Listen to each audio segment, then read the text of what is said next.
আসসালামু আলাইকুম প্রিয় গাইস। আমি এবি রহমান, সাউথ কোরিয়া থেকে।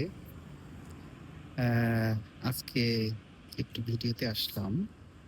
আমাদের বাংলাদেশে বর্তমান সময় বেশ আলোচনা হচ্ছে এবং যে বিষয়টা নিয়ে খুব উত্তেজনাপূর্ণ অবস্থা চলছে সেটি হচ্ছে আমাদের বর্তমান সময়ের একজন উপদেষ্টা, যাকে আমি বলি মাথা মোটা উপদেষ্টা।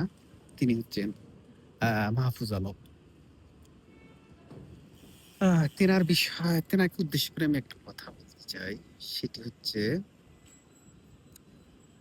যে শব্দের কারণে বাংলাদেশের একটি বৃহত্তর রাজনৈতিক দলের প্রধানকে মানুষ ছুঁড়ে মারতে মুহূর্ত দ্বিধাদ্বন্দ্ব করেনি, সেই শব্দগুলো ব্যবহার না করার জন্য বিশেষ।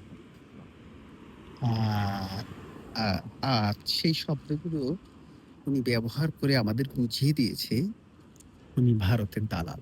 আর ভারতের দালালকে আমার প্রিয় মাতৃভূমি বাংলাদেশের কেউই পছন্দ করে না, এটা বুঝতে হবে এক নম্বর। আর আমাদের বাংলাদেশের ও, উন্নয়ন অগ্রগতির একমাত্র বাধা হচ্ছে ভারতীয় ভারতীয় এজেন্ডা। সেটি মনে রাখতে হবে।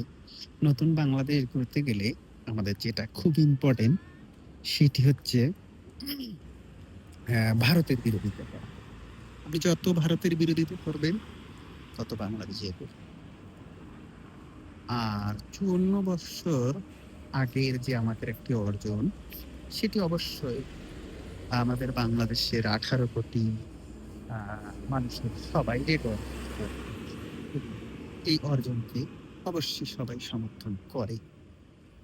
এখন আপনি আপনার রাজনৈতিক ফায়দার জন্য একটি গ্রুপকে আপনি ব্লেম করে দেশকে বিভাজন করবেন না, ডিভাইডেড করবেন না। এটা আমার সবিনয় অনুরোধ করছি। অনাথায় বাংলাদেশের জনগণ ঠিক শেখ হাসিনার মতো লাথি মেরে ফেলাই দিতে আহ, একটু কার্পণ্য বোধ করবে না।